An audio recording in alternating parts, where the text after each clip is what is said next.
Хей, сайн байцгаана уу. За та нартай энэ өдрийн мэндийг хүргье. Өнөөдөр нэг амар хэргийн тухай ярих боллоо. Гинэр одоо ийм байж болд юм уу гэмээр нэг хэрэг олсон. За би өнөөдөр яг нэг гурван хүний тухай ярина. За нэгд хүн бол Тарик Хасан, хоёр дахь хүн бол Заид Хасан гэдэг хоёр хүн байгаа. За энэ Тарик Заид гэдэг хоёр бол ах トゥ хоёр юм байна. За Тарик нь ах нь, Заид нь дүү нь байгаа. За тэгээ гурав дахь хүн бол Самира гэх эмэгтэй байгаа. За энэ Самира гэдэг эмэгтэй бол одоо энэ Тарик буюу энэ ах トゥ хоёрын ахих нь эхнэр. За тэгээд хамгийн аимшигтай нь ерөөхдөө хэргийг бол товчхондоо хэлгээд байна шүү дээ тий. Энэ ахыхын эхнэр заяо одоо нөхрийнхөө дүүтэй явлдаад тэгээ сүүлдээ одоо энэ залуу одоо энэ Самирагийн нөхөр тийм ах トゥ хоёрын ах нь ингээ амиа алдаад нас орсон юм харамсалтай хэрэг байгаамаа. За тэгээ үхэл нь бүр айгүй сонио шаал өөр юмнаас болцсон. Ер нь бол энэ манай өнөөдөр ярих гэдэг энэ гол дүрийн Самира гэдэг эмэгтэй бол ерөөсө самраа хийцэн эмэгтэй бол да хамаг эмэг. За ингээд хэрэгтэй оръё. За Мичиган мужийн Дирборн хотын захын нам гүмхэн дүүрэгт за лалын шашинтнууд голдуу амьдардаг тийм дүүрэг байдаг. Тарик Хассаны гэр бүлийн тогтвортой байдал, түүний амжилтын бэлэг тэмдэг гэж одоо хүмүүс буюу одоо тэдний хөршүүд нь үздэг байв. Тарик Хассаны хөршүүд нь тодорхойлохдоо үнэн шударга, шаргуу, хөдөлмөрч хүн гэжээ. Тарик Хасан автын инженерээр ажилладаг. Ажилдаа тууштай зүтгэж эхнэр Самира 5 болон 7 настай хоёр хүүхэдтэй чин сэтгэлээсээ хандаж тэднийхээ төлөө ажиллаж хөдөлмөрлөдөг байсан. Тэдний амьдрал орчин үеийн ертөнцид мусульман шашинтны уламжлалт үнэт зүйлсийн үлгэр жишээ болсон гэр бүлээ гэж бол ер нь 90 дөрвийн хон бол биш ирж магтаж одоо тэднэрээр тийм ээ сайхан залуучууд шүү, сайхан амьдралаа авч явдаг одоо үлгэр жишээ гэр бүл шүү гэж ярьдаг байсан байна. Гэвч альва зүйл харагдаж байгаа шиг байдаггүй шүү дээ. Тарик Хассаны амиг хэрцгийгээр байшингийнх нь гараажинд хөнөөсөн энэ хэрэг гарснаас хойш олон нийтийг зочирдуулсан бүр нэг айхтар юм ил болсон. За энэ хэргийн мөрдөн байцаах ажиллагааны явцад нэгэн гутамшигтай үнэн ил болдгоо. Бусдын нүдэнд төгс мэт харагддаг Тарик Хассаны гэр бүлийн амьдрал маш гутамшигтай нууцыг хадгалж байсан. Энэ бүх шуурганы голд Тарик Хассаны эхнэр болох 29 настай хоёр хүүхдийнх нь их Самира гэх эмэгтэй байна. За Самира нөхрийнхөө төрсөн дүү болох тийм ээ Заид Хасан буюу одоо хадам дүүтэйгээ нөхрийнхэн дүү гэж хадам дүүн шүү дээ. Тэгээ хадам дүүтэйгээ явлддаг байсан аллахын хэрэгээс олж олон нийтэд ил болж илчлэгдсэн юм. Үүнийг хинж таамаглаж байгаагүй бөгөөд зүүдэнч журамгүй бузар хэрэг байсан гэхэд болно. За мөн Тарик Хассаны хэн алуу гэдэг том асуулт гарч ирсэн. 35 настай Тарик Хассан өөрийн гэр бүлээ элбэг хангалуун 5 тухтай амьдруулж үр хүүхдүүдийнхээ ирээдүйг баталгаатай болгохын төлөө шаргуу ажилласаар иржээ.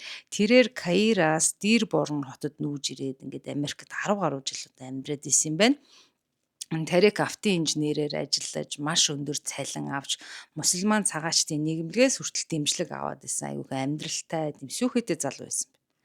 За эхнэр Самира нь бол анх 20 настай залуухан охин байхдаа бол Тарик Хассантай гэрлэж насан туршдаа үргэлжлэх бат бөх гэр бүлтэй болсон гэж тэд бол бодож байсан. Самира гэрлснээсээ хойш гэрийн эзэгтэй болж үр хүүхэд гэр бүлийнхээ төлөө өөрийгөө зориулсан. За нэг өсөндөө бол Самира housewife болсон баг. Харин Тарик ажил дээрээ ихэнх цагаа өнгөрүүлдэг байсан байна. Нөхрийнхөө эзгүүд Самира 5 ба 7 настай хоёр хүүхдүүдээ халамжилж, сургууль цэцэрлэгтэн зөөж, ар гэрийн ажлаа авч явж, за ер нь бол ар гэрээ дааж явдаг байсан. Гаднаас нь харахад сайхан гэр бүл шиг байвч тэдний гэрэлтэнд бол асуудал үүсч ан цав гарч эхэлсэн байна. Тарик бүхний түрүүнд ажиллаа нэг тавьдаг болсон бөгөөд шин төсөл эхлэх бүрт гэрээсээ хол өөр хот руу удаан хугацаагаар ажиллаар явцдаг байсан. Самира эр нөхрөө гэр бүлийнхээ сайн сайхан ирээдүйн төлөө шаргуу ажиллаж байгааг ойлгож байсан ч гэсэн урт удаан ганцаардлыг мэдэрч айгүй их ганцаардаж гансардаг болсон гинэ. За тэгэл нөхртөөгөө анх одоо шүндэл боллоо инээж хөвшөлтөн ярилцдаг байснаа дотн романтик харилцаагаа аз жаргалтай мөчүүдээ Самира бодож өгүүлдэг болсон байна. Самира Тарик нарын харилцаа бол одоо тэдний ярианы сэдв нь бол одоо сүүлдээ бүр унтарсан тий тэдний одоо ярьдаг сэдв нь юу байсан бэ гэхээр хүүхдүүдийнх нь сургалтын төлбөр тооцоо гэр бүлийн санхүүгийн маргаанаас ерөөсөө хэтэрхий болсон байна. Тарик удаан хугацаанд гэрээсээ хол төсөл дээр ажиллаад одоо гэртээ ирэхдээ эхнэр хүүхэдтэй ерөөсөө цаг зав гаргахаа болж за тэгэл одоо хол олон хоногоор ажиллаж ирчихэл эсвэл одоо оффистоо очиод ажлаа үргэлжлүүлээл хийдэг. Тэгэл офисоос ирэхдээ дандаа оройтож ирдэг. Тэгэл оройтож ирэх болгондоо бүр ядраад гэрийнхээ буудан дээр хүртэл бүхлээрээ унтчихдаг болсон. Самира нөхрийнхөө ийм халамжгүй хүүтэн хүндээ байдал сэтгэлээр унаж тэдний гэрлэлтээс аль хэдийн алга болсон халуун дулаан харилцааг дахин мэдрахийг хүсжээ. Гэвч Самирагийн энэ хүсэл тэмүүлэл нь түүний босгосон амьдралыг сүрүүлэх зам руу хөтлөнө гэж Самира хизээж төсөөлсөнгүй. За одоо би ингээд Заид Хасан гэдэг хүний тухай ярина. За Заид Хасан бол одоо энэ Тарикийн төрсөн эрэгтэй дүү бөгөөд 31 настай тухайн үед бол 31 настай залуу байсан юм байна. За ах トゥ хоёрыг зам байдлынх нь одоо хувь хүнийхэн хувьд тодорхойлох юм бол ах нь болох Тарик нь шүү дээ тий хувь хүнийхэн хувьд их зарчимж зантай, нухацтай, аливаа зүйлд их тууштай ханддаг, сэтгэл хөдлөл багтай, энгийн амьдралын одоо хэв маягийг сонгож ажил карьераа хөөсөн нэгэн байсан баг. За харин дүү Заид нь бол ахаасаа тийс өөр чөлөөт сэтгхүйтэй, хөгжилтэй, хөнгөн. За амьдрал бол яаж иж байгаа болно дөө гэж боддог тий. За бие даасан гэрэл зурагч нар ажилдаг, өөр ажил сольж одоо хийдэг яг нэг тогтсон ажил байхгүй. За ахаасаа ялгаатай нь бол Заид эрхчлөөт амьдралын хэм маягтай залуу байсан байна. Ах トゥ хоёр тис өөр төрлийн амьдралыг үзэх үзэл бодолтой байсан бөгөөд тэдний хоорондын харилцаа ч гэсэн ер нь бол жоохон төвөгтэй байдаг байсан байна. За ах Тарик нь бол хариуцлагатай ах байсан бөгөөд дүү Заида мөнгө санхүүгийн хүнд хэцүү байдалд одоо орох тоолонд нь мөнгөөр тусалдаг байсан. Дүү Заид нь штэ тий ах Тарикийнхаа гэрт нь бол ерөөсө байн горж гардаг, ирж очдог тийм ээ. Тэрээр Тарик Самира хоёрын хүүхдүүдийнх нь хувьд айгүй хөвгөлтөө авгах нь гэдэг байсан. За мөн Заидын хөгжилтөө занд одоо бэр ихч нь болох Самира ч их дуртай байдаг байсан байна. За анх Самира, Заид хоёр яаж учир ургуулсан бэ? За одоо энэ хэсэг рүү оръё. За энэ Самира ч н одоо нөхрийнхөө дүү болох Заидтай бол ер нь их ижил сонирхолтой байсан гинэ. За юу гэхээр энэ хоёр бол утга зохиол одоо дуу хөгжим тал дээр бол маш их ижил сонирхолтойгоор айгу хурдан холбоо тогтоосон байна. За ах Тарикийг нь бол одоо хол ажиллаар томилтоор явцсан олон хоногор явцсан байх үед бол дүү Заид нь тийм ээ ахынтаа ирж бэр ихчтэй болон ахыхаа хоёр хүүхдэд хань бараа болж одоо хор хөнөөлгүй энгийн л яриа одоо бэр ихчтэйгээ өрнүүлдэг байсан бол за Заид Самира хоёр сүүлдээ энэ хоёрын харилцаа одоо маш хурдцтай гүнзгийрж эхэлсэн байна. Хоёрдугаар суугаар. За нэгэн орой Самира хоёр хүүхдээ унтуулчаад зочны өрөөнд Заидтай одоо бага насныхын талаар яриа өрнүүлж, итгэл найдвар болон мөрөөдлийнхээ талаар ярилцаж, хөгжилдөж, хөхрөлдөж хэсэг суужээ энэ хоёр. Тэгээд Самираг Заидтай хамт байх болгонд ер нь бол Самирагийн нөхөр болох Тарик тийм ээ ажил дээрээ оройтоод ирээгүй байдаг байсан. Аль эсвэл томилтоор олон хоног гэрээсээ хол явцсан байдаг гэсэн баг. За энэ байдал цаашдаа үргэлжилж өдөр ирэх бүрд бол одоо Самира өөрийн халамжгүй нөхөр Тарикийнхаа өөрийг нь ойлгодоггүй, сонсдгүй, хүүтэн хүндий байдлын эсрэг талыг нөхрийнхөө дүү болох Заидаас олж харсан байна. За Заид бол Самираг тийм ээ айгүй ойлгодог, сонсдог, дээрээс нь сонирхол нэгтэй. Тэгэл Самиратай хамт байхаараа байнга Самираг инээлгдэг, хөгжилтөө байдаг. Сүүлдээ бүр энэ дүү Заид нь бүр бэр ихчтэй тэгж хэлсэн байгаа байхгүй юу? Одоо бэр ихчээ тий чи бол одоо бараг л одоо миний ах буюу нөхрийнхөө бараг үл үзэгдэгч нэгэн болчтой. Тэр ер нь чамааг нь байгаа үгүй мэддэм үү энэ гэсэн утгатай зүйлийг бэр ихчтэй хүртэл ярьсан баг. За ингээд тэдний харилцаа бол хадам дүү бэр ихчийн холбооноос давсан аимшигт байдалд хүрэхэд тун ойрхон болж ирсэн. Юу болсон бэ гэхээр нэгэн удаа Тарик аяллаар одоо ажиллаар хол томилтоор явах болоод тэг ингээд олон хоног гэртээ ингээ эзгүй байна. За тэр оронд бол одоо дүү Заидтай хэлсэн байл да манахаар орж гарч одоо бэр ихч дүү хоёрт одоо хань бараа болж орой гэж хэлээд Тарик явсан байгаа. За мэдээж Заид ч зөвшөөрсөн. За тэр нэгэн орой Самира хоёр хүүхдээ унтуулчаад тэгээд зочны өрөөнд Заидтай хамт буудан дээр кино үзэхээр тэр хоёр суусан байна. За тэдний аль нь ч кинонд анхаарлаа хандуулсангүй. Тэдний нэг нэгэндээ татагдах энерги нь илт мэдрэгдэж байсан бөгөөд Самирач бараг мартах төгсөн олон жилийн ганцаардлаа тайлж ингээд тэд нүгэлт үйлээ хийжээ. За өдөр хоног өнгөрөх тусам Самира Заид хоёрын нууц харилцаа улам гүнзгийрч байсан. Тэд Тарикийг ажил дээрээ эсвэл томилтоор явцсан байх хойгоор нь одоо чөлөөтэй айж ичих зүйлгүйгээр хамтдаа уулзаж нөгөө бузар ажиллаа хийдэг болсон байна. Самира Заид хоёрын харилцаа хүний ёсноос гажууд, дээрээс нь нууцлаг, маш аюултай байсан. Тэднийг бүр улам өдөөж галзууруулж өгсөн байна. За тэд нууцлаг харилцаандаа сэтгэл хөдлөж бүрэн мансуурмаар байсан. За ер нь мансуурсан байсан ч гэж хэлэхэд болно дөө. Самира түүний хийж байгаа зүйл маш буруу, өөрийнх нь гэр бүлээсээ урууж байгаагаа мэдээж мэдчихсэн. За гэвч тэр өөрийгөө зогсоож хүсэл тачаалаа захирч чадаагүй. Саяд ч бэр ихчигээ бол одоо бүр өөрийн найз бүсгүйшгээ үзэж юун ахыхын эхнэр вэ найз бүсгүйшгээ үзээд олон жил ганцаар явсан амьдралынхаа хоосон орон зайг бэр ихч Самираагаараа дүүргэж орлуулж түүнийг алдах бодол бол одоо Саидыг төвчгийн аргагүй галзуурладаг гэсэн гэж. За Самира энэ бузар харилцаагаа эр нөхөртөө мэддэгдэлгүй маш сайн нууж чадсан байдаг. За тэр эр нөхөр Тарикигаа байх үед бол одоо нөхөр нь хажууд нь байх үед бол утсаар ярихаас зайлсхийж Саидтай бичсэн одоо тэр амаргийн мессежүүдээ тэр дор нустгадаг байсан. Гэвч энэ хэрэг үргэлжлэх тусам цаг хугацаа өнгөрөх тусам нууц байх нь улам хэцүү болж ирсэн байна. Тарик эхнэрээ нэг л өөр болоод байгааг анзаарч эхэлсэн. Өмнө нь Тарик голчлон ажил карьертаа анхаарлаа хандуулж эхнэрээ бол барагтаа анзаардаггүй байсан байна. За сүүлийн хэдэн сарын хугацаанд Самира улам хүүтэн хүндий болоод байгааг нөхөр нь анзаарсан. За Самира утсандаа нууц код хийж утсаа бараг тоодоггүй байсан хүн чинь байнга л утсаараа оролдож байгаа харагдаж Самирад одоо утасны дуудлага ирэх бүрээд гарч одоо нөхрөөсөө холдож гадаа мадаа гарч утсаар ярьдаг болсон. Дээрээс нь одоо Самирагийн утсанд байнга мессеж ирэх болоод байгааг нөхөр Тарик нь анзаарч эхэлсэн.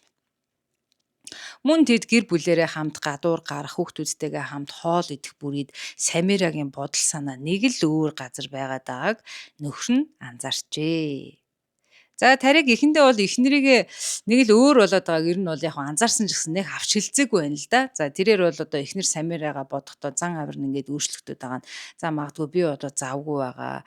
Одоо Самира бол одоо ар гэрийн ажил, орон гэрийн ажил, үр хүүхдийн одоо сургууль цэцэрлэг гээл ингээд стресстэй л одоо мань хүн ингээд байгаа юм болоо да гэж эхнэрээ бодоод ихэнх хэсэгтээ бол тоохгүйсэн гэж байна. За гэвч цаг хугацаа өнгөрсөөр Самира улам өөр болсоор байсан. Самира хувцлалт гадаад төрхөндөө мэдэгдэхүйц анхаарч өөрчлөлт оруулж эхэлсэн байна. Өөрийгөө гойж годож шал өөр стилтэй болсон гэж. За олон жилийн турш Самирагийн хувьд бол ер нь хувцлалт стил өөрийгөө гойж гоодох бол одоо нэр тэргүүний асуудал бол хизээж байгаагүй. Самира бол ер нь жоохон энгийн байдлыг эрхэмлдэг тийм одоо эцэгтэй байсан юм байна. За Тарик дотроо бол үргэлж их нэртэй мэдээж өөрийг нь хизээж хуурахгүй дээ, араар нь тавихгүй дээ гэж итгэдэг байсан ч энэ удаад бол Самираг хардаж эхэлсэн. Самирагийн алхам дутмыг ажиглаж утсанд нь хинээс үе ингэж олон мессеж одоо ирээд байгааг бол Тарик мэдхийг хүссэн. За Самирагийн утсанд байнга мессеж ирдэг байсан. За энэ бүр Тарикт бол одоо ерөнхийдөө байнга л утсан дугаараар мессеж ирээд байгаа нь амар одоо тийм юу ээж л те анхаарлын татгуулсан баг. За мессеж ирэх бүрд одоо Тарик бол Самираг ажиглахад чимээгүйхэн ажиглахад те Самирагийн царайд нь баясал тодорч одоо жуумганаал нөгөө мессежт нь айгүй урд хариу бичдэг байсныг Тарик айгүй сайн анзаарсан байгаа байхгүй. За уучлаарай нэг бүр санаанд орчлоо. За тэгээд нэг өрөө Самира шүршүрт орж байхад одоо ширээн дээр Самира утсаа орхио шүршүрт орсон юм аа л да. Тэгсэн чинь Самирагийн утсан дугаараад мессеж ирсэн гинэ. Тэгээд Тарикийн сониумч заан хөдөлж эхнэрийнхээ утсыг одоо шүүрч аваад шалгаж үзсэн байна. За мэдээж Тарик эхнэрийнхээ хувийн нууцад нэвчирж байгаадаа гимсэн ч гэсэн нэг л биш болоод байгаа эхнэрийнхээ учрыг олохыг хүссэн. Тэгээд эхнэрийнхээ утасны кодыг тайлах үеж олж мэдсэн зүйл нь Тарикийн одоо хардлага үнэн болохыг ерөөсөө тэгэл батлаад өгсөн. Ерөөсөө Тарик бол тийм ээ зүн совин гэр ихнэр нь өөр болоод байгаа гэр нэг хий хоосон төсөөллөөрөө байгаагүй гэдэг нь тодорхой болсон байна. За хамгийн аимшигтай нь өөрийнх нь төрсөн дүү Заидаас нь шүү дээ тий Самирагийн утсанд мессеж ирсэн байсан тэр орой. За энэ тэр хоёрын одоо хоорондоо бичсэн мессеж нь бол өнгөн дээрээ гим зэмгүй энгийн үгс мэт харагдчихсэн ч тэдний бузар харилцааг бол ихтгэж байсан. За Заидаас Самирад бичсэн мессежинд тэдний нууц уулзалтын тухай болон далд утгатай бичсэн хайр сэтгэлийн мессежүүд зүгээр дүрэн байсан гэж. За Тарик мессежүүдийг гүйлгэж үзэхэд эхнэр нь бол өөрийнх нь төрсөн дүүтэй төрсөн дүүтэй явалддаг болох нь тодорхой болсон байна. За ингээд олон жилийн турш итгэж хайрлаж явсан хоёр хүүхдийнх нь их өөрийнх нь хань ижил нь бүр явж явж өөрийнх нь төрсөн эрэгтэй дүүтэй эхнэр нь явуулсныг мэдхээр тэр хүн одоо ямар байдалд орох вэ бурхан минь ээ тий. Тэгэл энэ гутамшигтай бузар явдлыг одоо тарик олж мэдээд тарикийн зүрх маш ихээр шархалж, шоконд орж, асар их уур хилэнд автжээ. За энэ бол ойлгомжтой. Энэ түүний урьд өмнө хизээч мэдэрч байгаагүй аимшигтай гутмаар мэдрэмж байсан. Эхнэр нь явж явж өөрийнх нь төрсөн дүүтэй нь явуулдаж тарикаас урвсан гэдгийг ойлгох нь ерөөсө төвчгэн аргагүй байсан гин. За гэхдээ тарик гинтийн болчмгүй үйлдэл хийх тийм одоо хүн биш байсан. За эхнэр дүү хоёрынхон бузар явдлыг илчлэх ёстойгоо мэдэж байсан ч гэсэн цаашдаа яах их талаараа боловсруулахад цаг хугацаа тарикт хэрэгтэй байсан.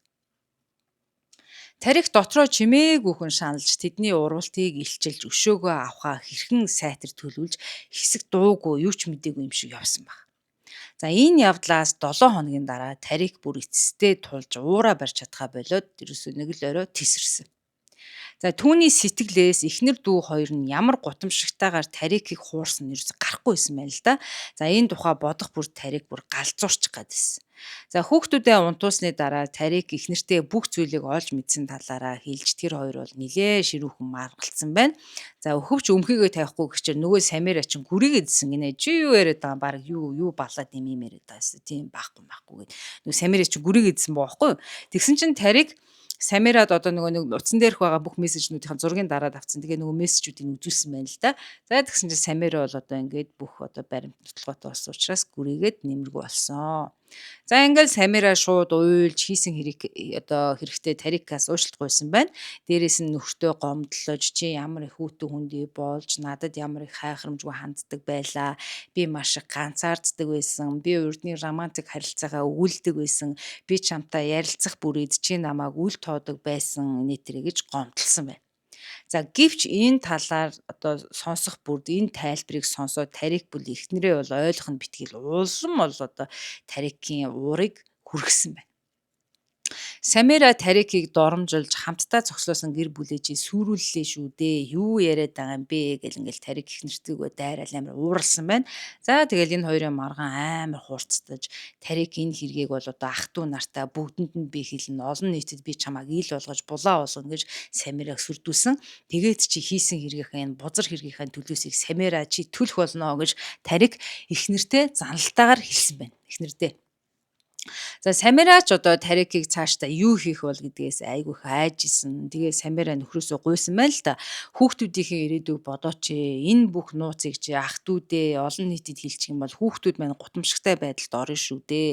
Тэдний ирээдүйг бодолтой гэж хэлсэн. За гэвч бол тарикт энэ бүх урвалтыг уучлахад дэндүү хэцүү байсан учраас маргалдаж байх үедээ одоо тарик тесрээл шууд за би явлаа гарлаа гэл гэрээсээ тэр орой тарик гараад явсан.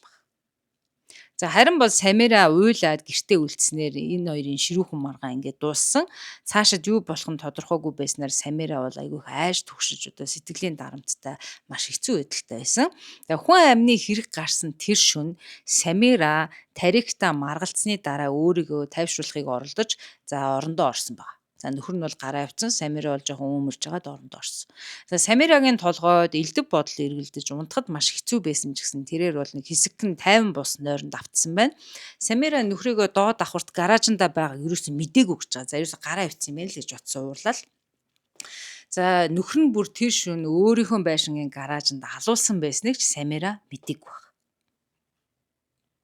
Өглөө болоход Самира ямар нэгэн одоо үл мэдгдэх шалтгааны улмаас зүрх нь хүчтэй цохилж сэрсэн ч тэр одоо гэрээ ингээд ажиглаад одоо тарикийг ирсэн болов уу гаарсан чинь тарик байхгүй байсан. Эргэн тойроор нам хүн байсан гинэ. Тэгээ Самира босоод коридороор алхаж шатаар доош буун гараж руугаа ороход төсөөлшгүй зүйл Самирагийн нүдний өмнө байсан. Тарик үхчихсэн гаражийн шалан дээр хэвтчихсэн. Тарикийн эргэн тойронд цүүний цус нэлээд л урссан байлаа. За ингээд тарикийн толгой руу хатуу зүйлээр зэрлэгээр цохиж алсан байсан. Самира зочирдон ойрлж цагдаа дуудсан бөгөөд юу болсныг тайлбарлах гэж одоо цагдаа нарт ярихдаа Самирагийн үг арай ядаа эвлж исэн гинэ. Самира цагдаа дуудлага өгөх үедээ бол тэр үхсэн, миний нөхөр үхсэн, тэр үхчихсэн, миний нөхөр үхсэн гэл ингээл дахин дахин давтаж байсан гэдэг чинь. За хэргийн газар хэдхэн минутын дотор цагдаа нар ирсэн. За мөрдөгч Аманда Прайс гэх эмэгтэй хүн амны хэрэг дээр бол одоо олон жил ажилласан туршлагатай мөрдөн байцаагч байсан. Энэ мөрдөн байцаагч эмэгтэй энэ хэрэг дээр ажилласан байна. Хэргийн газрын дүгнэлт гарахад гаднаас байшинд хүч хэрэглэж орж ирсэн ямар нэгэн уул мур зүйл байхгүй, хулгай дээрмийн шинж байхгүй, санамсаргүй биш санаатаагаар хувийн өш хонзон агуулсан аллах байна гэж одоо дүгнсэн байна. Мөрдөгч Аманда Прайс бол Самира руу бол одоо хамгийн дөрөнд бол мэдээж анхаарлаа хандуулсан. За Самирагийн нөхрөө алдсан уй гашуун жинхэнэ мэт харагдаж байсан. За Тарикийн цогцос олдсны дараах одоо хэдэн цагийн дотор бол Самираг цагдаагийн эцэлт дээр одоо авчираад байцаасан байна. Мөрдөгч Самира болон түүний нөхөр Тарик нарын харилцааг бол улам гүнзгийрүүлэн шалгаж эхэлсэн байна. За Самира бол нөхөртөөгөө маргалцсан, ядраад ирт унтсан. Тэгээ нөхөр нь гараад явсан. За хин нөхрийнхээ амийг бол хүнээс нэг бол үнэхээр хэлж мэдэхгүй байна л гэж хэлсэн байгаа. За гэвч бол одоо нөхөртөөгөө сүүлийн үед ямар шүү харилцаатай байсан талаар асуухад Самирагийн яриа болон аллага хоёр бол нэг л авцалдахгүй байсан. За Заидтай болсон явдал бол тэр даруул ер нь бол ил баслал гэж юм л да. За Самира нөхрийнхөө дүүтэй явалцсан хэрэг илчлэгдэхэд бол ерөөсөө айгу дурамчхан ч гэсэн одоо яах аргагүй баримтээс учраас хүлээж авсан. За үннийг нуух ч ямар ч одоо арга байгаагүй гэж. Энэ бүх булаа үйлдэлээ мөрдөгчд одоо Самира тайлбарлахдаа эр нөхрөө халамжгүй хүн байсан, өөрийг ойлгодгүй байсан. Тэгээ нөгөө л юм одоо ярьсан. За харин нөхрийнх нь дүү Заид бол одоо надад бол аягүй их тайтгарлыг өгсөн хүн гэж цагдаа нарт одоо Самира өөрийгөө өмгөөлж хэлсэн байна. Гэхдээ араар тавилтын асуудал бол Тарикийн үгтэй ямар ч холбоогүй шүү.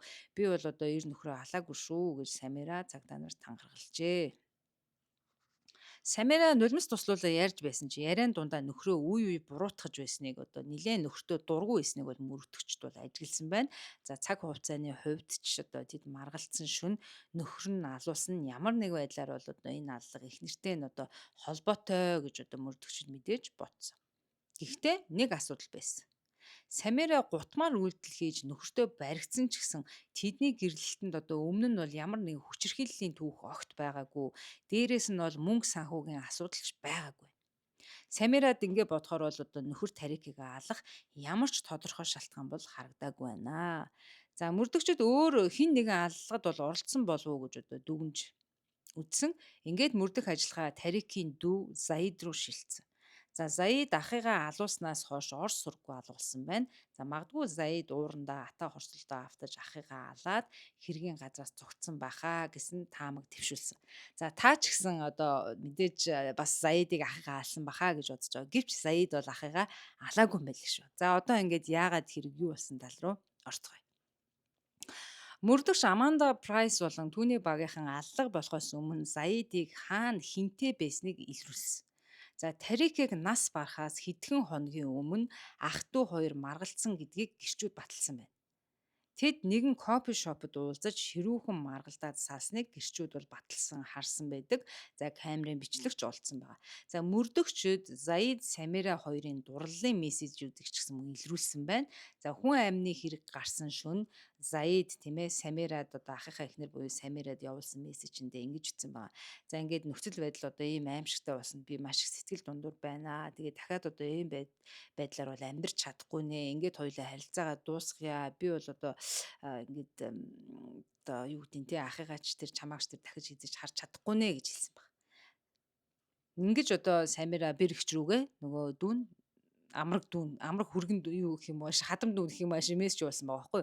За ингээл мөрдөгч бодохдоо бол за энэ Заид гих залуу бол ахыгаа алаал зүхтчлаа гэж бодоод Заидыг эрен сурвалжилсан ч бол олоогүй байна. За Заид ерөөсөө ажилдаа очоогүй байна. Утсан унтраастай байсан. Гэртээ огт ирээгүй. За түүнийг ерөөсөө үдсэн харсан хүн огт байгаагүй. Ингээд Заид бол ерөөсөө тийм ээ сурггүй алах болцсон. 7 хоног өнгөрөхөд Заид хүн амны хэргийн бол гол сэжигтэн болсон байна. За мөн цагдаа нар түүнийг одоо илрүүлэхийн тулд өргөн цар хүрээтэй эрлийн ажиллагааг эхлүүлсэн байна.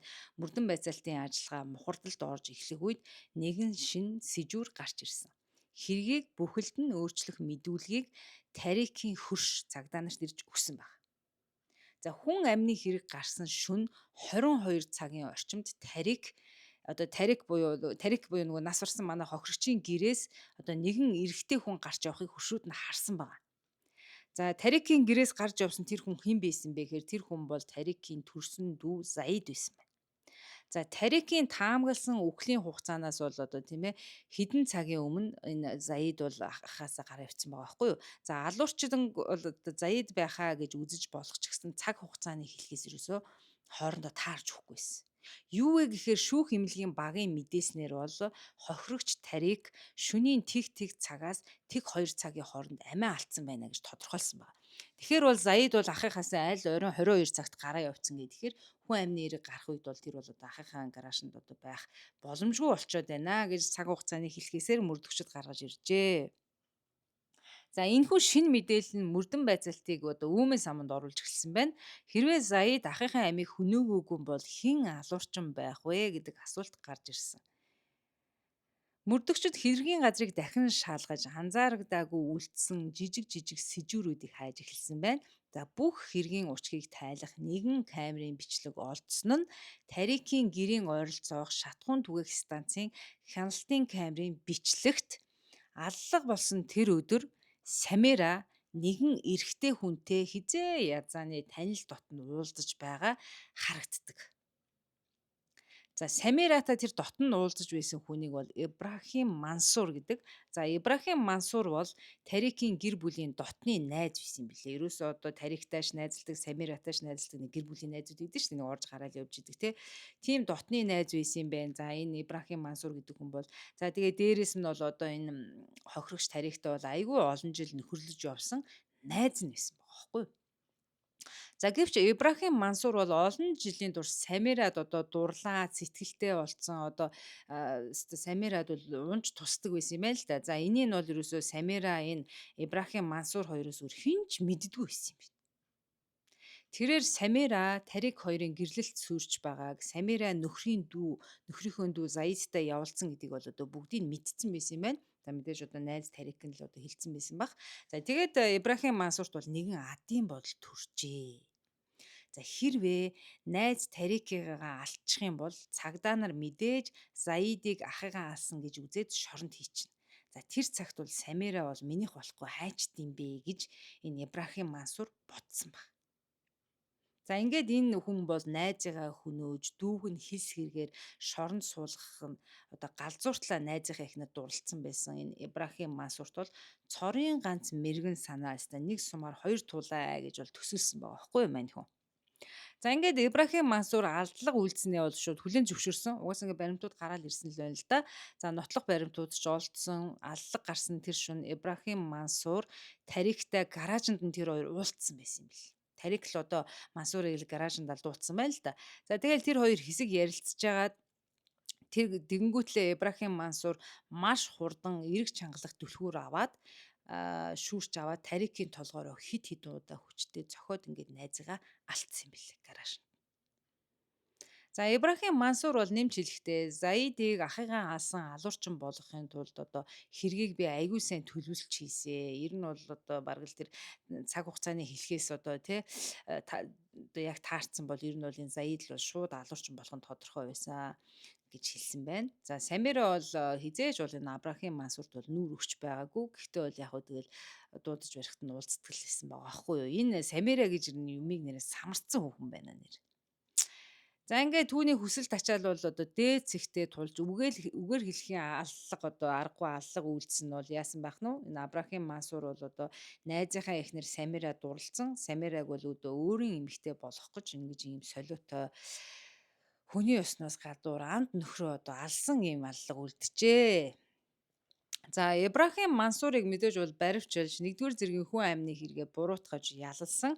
За ингээд хормоо явдлын бузраас болж ах дүүс тангараг дасарч ах нь амиа алдаж тарикийн гэр бүл сүрч, үр хүүхэд нь өнчрөөд, за эцэг нь одоо сайн найзтай алуулаад ингээд болсон гутамшигтай хэрэг болсон биз дээ. Нэг одоо муухай хүүхнээс болж тийм ээ. За тэгэл дүүн ч гэсэндээ ер нь хүүхэн гэж эмэгтэйчүүдийг буруутгах ч юм уу нөгөө аандаач вэ, гоондооч вэ гэдэг шиг дүүн ч гэсэн одоо ахыхаа эхнэрийг яаж байгаа. Эхнэр нь ч гэсэн одоо нөхрийнхөө дүүтэй яаж байгаа ийм муухай хүний ёсноос гажууд одоо манай Монгол ёсонд бол одоо ийм байхгүй шүү дээ тий мэдгүй н гадны одоо ийм хүмүүс ямар идэм би бас мэдгүй л юм л та. Гэтэл эн чинь бол арай л муухай юм аа. За тэгээ тухайн үедээ зэрэгэлдээ муужаад нуугдаад ерөөс ор сурггүй алга болчиход байсан. Заид бол эцэст нь нөгөө дээр борн хот руугаа буцаж ирсэн байна. За Самиратай нэг оронд орсон явдал нь бол одоо Заидыг гэр бүлийнхээ удамд бол гутамшигтай нэгэн болгосон байна гэж амар харамсалтай тий ахыхаа их нэртэй нь явуулдаа тэгээ ах нь бүр одоо энэ бузар хормон бузраас нь бол найздаа халуулчлаа шүү дээ. Тэгээ тэр найз нь ч юу вэ их нэртэнд дурлаад одоо найзыгаа ч алж явах шиг тий ингээд энэ одоо амьд үлдсэн Заид ч юм бол тэгэл одоо булаал болж байна л доо. За тэгээ Самирагийн хувьд түүний амьдрал сүрсэн ойлгомжтой. Ир нөхрийнхэн тарикийн аллахт одоо Самира оролцоогүй ч гэсэн шууд оролцоогүй ч гэсэн дан бусаар эн чинь нөлөөлсөн л байгаа байхгүй юу? Самирагаас л болж одоо ир нөхөр нь өглөө штэ. За Заидтай нэг оронд одоо орсон явдал нь одоо Самирад ах дүүгээсээ тангараг тасарч тойрон хүрээллийнхэн одоо хүмүүс нь бол Самира гадуурхаж одоо тийм ээ бузар эмэгтэй гэж одоо Самира бол байд суух газаргүй ичвэртэр байдалд орсноор Самира дэр борн хотоос нүүс юм байна. За ингээл энэ хэрэг одоо ингээл дууссан байна да.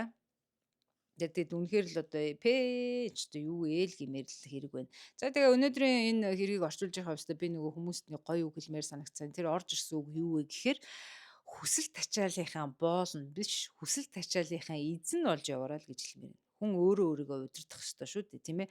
Тэгэл одоо нөгөө нэг бүхэл юмыг сексээр төсөөлөө сексгүй бол өглөө юу гэдэг шиг л одоо юу гэсэн ч үг ийм зүй бос үйл бол хүний ёсонд байж болохгүй. Хүн гэдэг чинь бол одоо ухаантай ухамсартай амьтан учраас одоо хүний ёсноос гажууд ийм муухай зүйл хийдэг. Тэгээ дээрэс нь одоо хормон бузар гэж их муухай юм байдаг. Тэгээ ингээд ядаж одоо хэрүүл дорол болоод дууссан бол бас яа гэсэн гэтэл одоо нэгнийхэн амийг ингээд аваад ир нөхрийнхөө толгойг зайлгаал ингээд дууслаа шүү дээ. Энэ бол үнэхээр ингээд харамсалтай. За ингээд та бүхний нүрс сонсон маш их баярлалаа. За ингээ илүү уруу суугийг анх удаа та сонсож байгаа бол subscribe дараарай, лайк дараарай, share хийгээрэй гэж хүсье. За мөн байнгын сонсогчдоо маш их баярлалдаг шүү гэж хэлье. За ингээ дараагийн дугаараар дахин уулзлаа. Баяртай.